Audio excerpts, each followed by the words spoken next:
Taibah ya dawalayana syabnalik wal hawana dana wal hawana dana. Baik, luar biasa sekali. Pasti kembali lagi bersama kita di UJ Ustadz dan Jamaah. Ibu-ibu masih semangat ya tentunya ya. Baik, tema kita damai memilih pemimpin dan tentunya kita masih disponsori oleh sponsor tunggal kita BRI Syariah bersama wujudkan harapan bersama. Nah, ibu-ibu kalau ingin nabung ataupun ingin apa saja investasi dan lain sebagainya atau ingin tanya-tanya seputar daripada BRI Syariah, boleh langsung di kantor cabang Jambi yaitu di Jelutung, Ibu ya. Kemudian di kantor cabang pembantunya di Sipin, kemudian di kantor cabang lagi di Sungai Bahar, kemudian di Muaro Bungo, di Kuamang Kuning dan di Rimbo Bucang. Nah, untuk masyarakat Jambi ingin nabung ataupun ingin umroh langsung saja bersama BRI Syariah. Baik, ibu-ibu di sini masih ada yang ingin bertanya? Silakan Ibu. Silakan Ibu yang ingin bertanya. Kita mulai dari sana. Iya. Silakan. Mau di tema ataupun di luar tema. Silakan Ibu, namanya siapa? Bismillahirrahmanirrahim. Assalamualaikum warahmatullahi wabarakatuh. Waalaikumsalam warahmatullahi taala wabarakatuh. Saya Ibu Eti dari Majelis Ta'lim Baitul Mukminin Palmera Lama. Ibu Eti dari Baitul Mukmin. Silakan Ibu. Ya. Yang saya tanyakan Pak, Iya. kita memilih pemimpin itu kan harus yakin Pak ya. Nah, sementara untuk saya sendiri Belum yakin. jujur masih bingung Pak. Ya. Yang mau milih yang 12 apa 13 apa 14 gitu Pak ya. Ya, ya. Jadi bingung. Jadi yang saya tanyakan, ada enggak Pak Pak Ustadz doa supaya kita meyakinkan kita memilih yang nomor 11, 12, 13 tadi Pak. Iya, iya. Nah yang iya. kedua boleh nambah ya Pak Ustadz ya. Iya. Yang kedua yaitu pertanyaan saya, bila kita pergi haji atau umroh, Ya. tapi kita masih hutang Pak. Jadi kita pergi hajinya masih separuh hutang. Ternyata pas pulang hutang wafat atau misalnya tidak sanggup bayarnya Pak. Nah jadi apakah yang pertama, apakah haji saya apa umroh saya itu diterima Pak? Karena kan hajinya ngutang Pak. Iya. Iya. Gitu Pak. Ya. Demikian Pak. Assalamualaikum warahmatullahi wabarakatuh. Waalaikumsalam warahmatullahi wabarakatuh. Ibu jangan bingung-bingung Ibu milih pemimpin nomor 13 atau 14. Pilih saya Ibu jadi calon menantu Ibu ya. Baik, Ibu di sini. Nih silakan Ibu. Silakan Ibu. Bismillahirrahmanirrahim. Nama saya Ibu Padma. Ibu Padma. Dari BKMT Masjid At-Tawabin. Iya, silakan Ibu. Yang ingin saya tanyakan Pak, tempo hari waktu pilkada saya pernah diberi uang. Tapi setelah diberi uang itu sudah 3 hari dari situ saya bertanya kepada salah satu ustaz. Ya. Jadi kata ustaz itu tidak boleh. Jadi saya bingung Pak, uang itu sudah saya belanjakan. Yang ingin saya tanyakan, apakah saya itu berdosa atau bagaimana? Ya. Wassalamualaikum warahmatullahi Waalaikumsalam wabarakatuh. warahmatullahi wabarakatuh. Baik, luar biasa sekali Ibu ya. Sudah dimakan Ibu. Kok nggak ngajak-ngajak Ibu? Baik, Ibu di sini ada Ibu. Ini. Pertanyaannya terserah boleh. Ya. Oh sama Ibu ya. Oh berarti tanya tentang saya aja Ya, Ibu. silakan yang di sini lagi Ibu. Baik, langsung ke Ibu sini. Ada Ibu? Golput. Baik. Oh ya. Ya, silakan Ibu. Assalamualaikum Pak Ustaz. Waalaikumsalam warahmatullahi wabarakatuh. Nama saya Umi Hani dari Majelis Taklim Masjid Al-Ikhlas Simpang 4 Sipin. Ya, silakan Ibu. Yang saya ingin tanyakan, kenapa masyarakat sebagian kecil di perkotaan ini kalau ada satu kelompok ataupun jamaah yang sering melantunkan selawat-selawat Nabi karena tanda cinta Rasul, sebagian sedikit orang itu sering mengejek, bahkan habis-habisan marah-marah gitu, ngata-ngatain, mengolok-olok Yang saya pertanyakan, apakah boleh kita, kan diharuskan kita berselawat Ustadz ya, karena selalu berselawat itu kita memohon agar kita semoga dapat syafaat dunia dan akhirat. Ya, Tapi ya. masih banyak orang yang tidak tahu artinya itu Ustadz. Tolong Ustadz jabarkan masalah apa kegunaan tentang selawat itu. Ya. Terima Baik. kasih Pak Ustadz.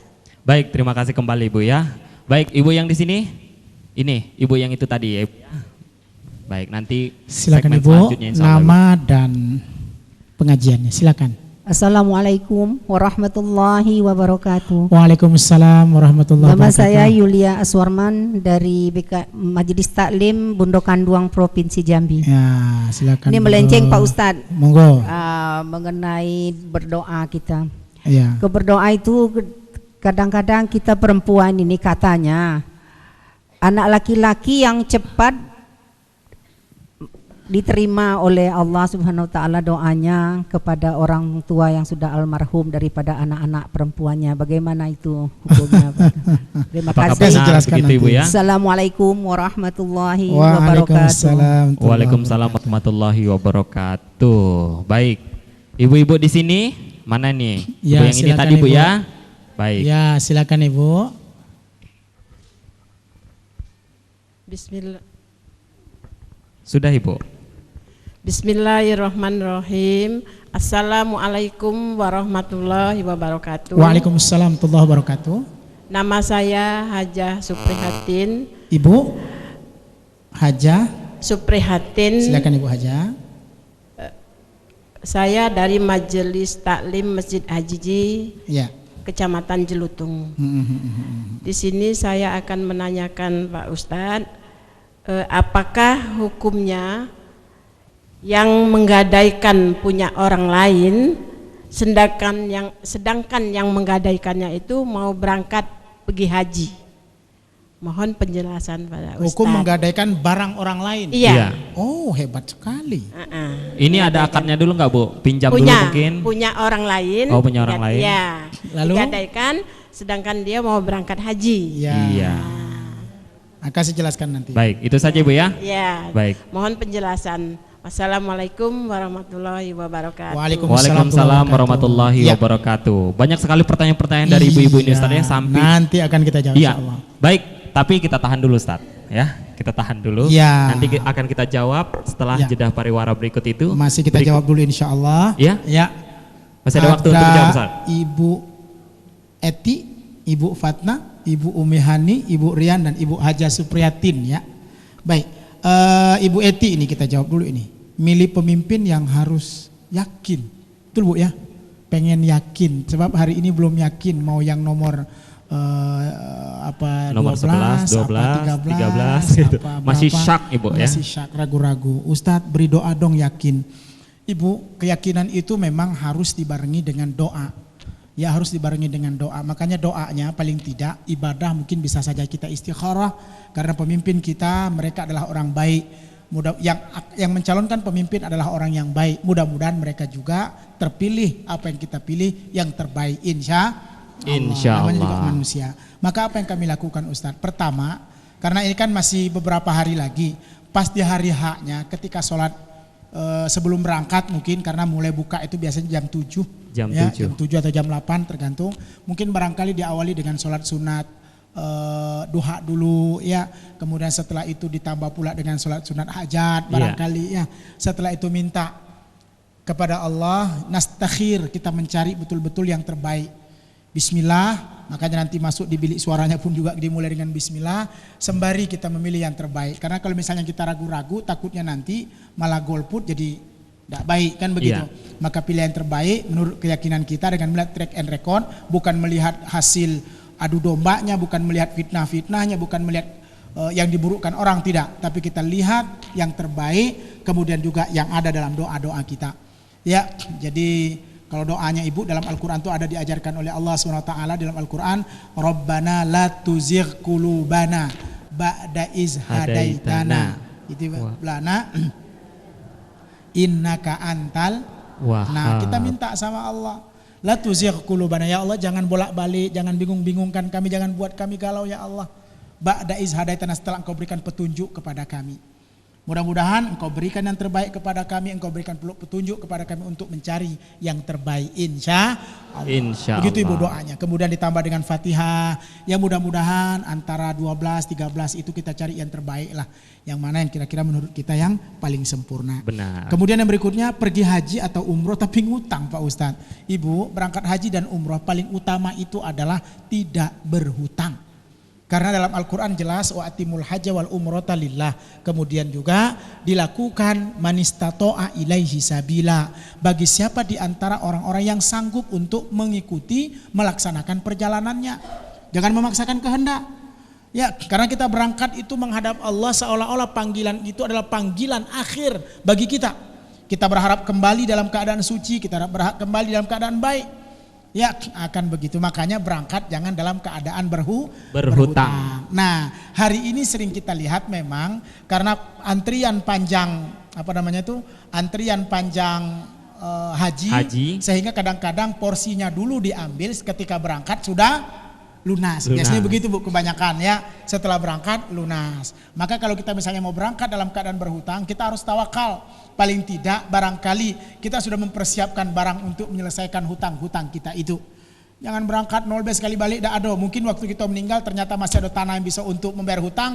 Kita kasih tahu sama ahli waris, aku berangkat, aku ada tanah, tolong kegek bayar hutang aku dengan dia. Karena itu paling utama. Insya Allah. Ya, nah begitu juga yang dibuka oleh BRI Syariah, subhanallah. Ya. Memudahkan kita bagi Benar, ibu-ibu yang ingin berangkat umroh ya. Mungkin hari ini belum punya tunai, diberikan bantuan dengan cara barangkali diawali dengan beberapa persen dulu bayar, setelah itu nanti bisa lanjutnya semangat kita untuk terus membayar di setiap waktunya sampai beberapa waktu yang ditentukan. Jadi sekarang ini untuk berangkat umroh Bu, tidak sepening macam dulu. Kalau dulu nak kumpul dulu duit agak 20 juta, agak 15 juta baru berangkat. Kini insya Allah kalau kita ada deal, ada semangat, ada keinginan, karena mau berangkat haji juga nunggu waktunya kelamuan kan gitu. 2030 baru berangkat kini, kalau berumur mati kita. Kan begitu kira-kira. Maka kalau berangkat umroh tinggal kita mungkin sambil menyenangkan hati, mudah-mudahan umur panjang pula insya Allah memudahkan rezeki, kita bisa berangkat haji insya Allah. Makanya pemirsa yang ada di rumah, ibu-ibu ya, kalau mau nanyo-nanyo berangkat umroh walaupun dalam keadaan biasa-biasa saja, tanya saja sama BRI Syariah, ada banyak fasilitasnya insya Allah. Ya, kemudian ada Ibu Fatma dari Majelis Taklim At-Tawabin, pernah diberi uang ya satu harinya, hari ketiganya kebetulan ada pengajian, coba tanya Pak Ustaz, saya dikasih duit, oh tidak boleh, wah bendo itulah masuk dalam perut. Camano nih Ustaz. Nah, itu. Ibu yang dirahmat, makanya tadi saya bilang kalau nanti dikasih ngomong dari awal, Iko ngasih makso saya milih atau tidak, udah ikhlas, alhamdulillah terima kasih, saya memang butuh nih, beras lagi habis di rumah. Nah, begitu Bu. Iya, tapi kalau dipaksa, tidak Bu, kalau ibu tidak milih aku tidak mau saya, ambillah duit lebih baik saya tidak makan daripada saya dipaksa. Iya. Nah kan begitu, jadi harus ada akad di awal. Tapi Ustadz kaget cal apa namanya itu, tim suksesnya tuh marah, lantak dia lah, maka kan begitu, intinya kita harus ada kepastian. Gitu ya. Maka jangan sampai kita mengambil barang yang kita berkata ya padanya tapi ternyata tidak pada kata itu. Jadi berdosa kita Ibu. Ya, ketika dikasih tidak ada lagi Pak, Bapak itulah pokoknya, tidak ada Bapak itulah ya. Tahu-taunya sampai di sana nengok kertas suara itu tidak ada, dibuka sedikit masuk cucu idak. Apa maksudnya? Biar damai Bapak Ustaz, milih tidak ada, milih tidak. Na'udzubillah. Itu malah tidak baik. Na'udzubillah. Jadi solusinya gimana Ustaz? Solusinya Ibu, kalau memang sudah kita lakukan dan termakan, bertaubat kepada Allah. Mudah-mudahan taubat kita itu diterima Allah, karena kita manusia yang selalu bersalah. Salah kita terbaik adalah saling memaafkan, insya dan meminta ampun kepada Allah Subhanahu wa taala. Kemudian Ibu Umi Hani, Ustadz, sholawat kira-kira apa keuntungannya? Oh besar. Man shalla alayya wahidan sallallahu biha asyra. Sesiapa di antara kita yang bersolawat satu kali, maka Allah akan berikan rahmat kepadanya 10. Memang sholawat itu tidak mesti pakai mic Bu ya. Sholawat itu tidak mesti hanya harus sholatullah salamullah. Tidak hanya itu Ibu. Karena berapa banyak orang yang bersolawat ternyata tidak sholat, banyak Bu. Ada organ tunggal nyanyi sholawat, mantap. Ya, dikoplokan bahkan kan begitu. Bukan itu yang dimaksud, tapi yang dimaksud adalah sholawat yang membawa diri dalam akhlak. Ketika dia bersolawat, dia bisa mengikuti akhlak Rasulullah. Ketika dia bersolawat, dia menanamkan sifat Rasul dalam dirinya. Bukan solawat hanya sekedar koplo, bukan solawat hanya sekedar yang unik-unik. Iya. Ya Rasulullah, salamun alaik. Wah, bukan begitu. Tapi bagaimana solawat itu bisa masuk dalam hatinya. Kalaupun yang dia ungkapkan adalah bagian cintanya pada Rasulullah. Ini solawatnya rajin, sholatnya tidak, kan kacau tuh Bu. Kacau tuh Bu ya. Solawatnya rajin tapi akhlaknya tidak, nggak kena. Maka solawat yang dimaksud adalah Shalla alaiya wahida, solawat kepadanya satu kali. Maka Allah akan berikan rahmat adalah mereka yang bersolawat dipandu dengan akhlak, mereka yang bersolawat dipandu dengan iman, mereka yang bersolawat dipandu dengan keikhlasan. Insya Allah. Cuman solawat yang kita lantunkan sebagai wujud cinta dan sayang. Sebab seorang yang menyintai seseorang tidak akan lepas dari lisannya untuk mengucapkan kalimat baik untuknya. Insya Allah. Maka pernah saya bilang, orang yang cinta pada ayahnya, walau ayahnya sudah tiada, buktinya adalah rajin mengirimkan Al-Fatihah pada ayahandanya. Tapi kalau anak mengaku cinta pada ayahnya yang sudah meninggal tapi tidak pernah mengirimkan Fatihah, itu tanda cinta palsu, bukan cinta yang sesungguhnya. Jadi kalau kita bilang sayang sama suami, walaupun dia sudah tiada, sayangnya dengan Al-Fatihah. Ya, bukan sekedar oh ya Allah rindu aku suami aku malam-malam, enggak, bukan begitu. Atau ya Allah lah meninggal ayahku pening palaku ya Allah, tidak begitu. Tapi Al-Fatihah untuk ayahandaku, Al-Fatihah untuk ibundaku, Al-Fatihah untuk siapapun. Nah, itu tanda cinta kita dengan mengucapkan kalimat Al-Quran insya Allah. Nah, kemudian ada Ibu Rian. Ya, dari Bundo Kandung, Ustadz, berdoa yang cepat adalah anak laki-laki katanya, perempuan tidak. Tidak begitu Ibu. Tidak, ya? Jadi doa itu dikabulkan dan tidak dikabulkan bukan tergantung pada jenis kelamin Ibu. Ya, maka jenis kelamin perempuan diutamakan doanya berbanding laki-laki. Oh tidak, sama sekali. Karena yang paling mulia di sisi Allah bukan karena laki-lakinya, bukan karena perempuannya, tapi inna akramakum indallahi atqakum. Orang yang paling mulia di sisi Allah adalah mereka yang paling bertakwa, bukan yang paling cantik ataupun bukan yang paling gagah. Ya, man amila salihan min zakarin au untha wa huwa mu'min falanuhyiyannahu hayatan thayyibata wa lanajziyannahum ajrahum bi ahsani ma kanu ya'malun. Allah firmankan dalam Al-Quran, sesiapapun di antara laki-laki dan perempuan yang dia beriman kepada Allah, maka Allah akan menghidupkan dia dalam keadaan tenang dan bahagia, lalu akan diberikan pahala sesuai dengan apa yang mereka lakukan. Lirijali nasibum mimmaktasab walin nisa'i nasibum mimmaktasaban. Laki-laki berbuat, dia dapat apa yang dia perbuat. Perempuan berbuat, dia dapat apa yang dia perbuat. Anak perempuan berdoa ikhlas ibadah kepada Allah, boleh jadi dia lebih cepat dari laki-laki sembahyang, tak pernah ngaji pun, tak ada berdoa, tak kena. Maka yang kena bukan karena laki-laki dan perempuannya, tapi karena takwanya kepada Allah. Cuman memang Bu, laki-laki perempuan tuh bedanya. Kalau bicara umur, laki-laki kan seumur hidupnya udah ada berhenti sholat Bu, kecuali gilo. Iya. Kalau perempuan kan seumur hidupnya pasti ada sholat Bu. Betul dah Bu? Ada masanya. Karena kedatangan tamu paling tidak seminggu, paling lama 15 hari. Iya. Kan begitu. Bayangkan kalau umurnya sama-sama 30 dengan laki-laki. Berarti laki-laki umur 30-nya full ibadah. Umur perempuan 30-nya paling cuma 25 tahun ibadah. 5 tahunnya tidak ada ibadah tadi. Jadi bukan berarti dia tidak diterima ibadahnya Bu. Cuman beda dalam kondisi. Tapi ingat, perempuan mendapatkan tempat khusus di sisi Allah. Ya, tidak berarti kemudian kurang ibadahnya, kemudian tidak dapat pula surga. Tak. Mulia dia karena menjaga anak, mulia dia karena melahirkan anak, mulia dia karena mendapatkan tempat yang mulia di sisi Allah Subhanahu wa ta'ala. Baik, untuk itu kita rehat sejenak Ustaz ya. Baik, tentunya kita masih disponsori dan didukung oleh BRI Syariah. Untuk itu pemirsa yang ada di rumah dan ibu-ibu yang ada di studio, kita kembali lagi setelah jeda pariwara berikut ini. Salatullah salamullah ala toha rasulillah. Salatullah salamullah ala yasin habibillah.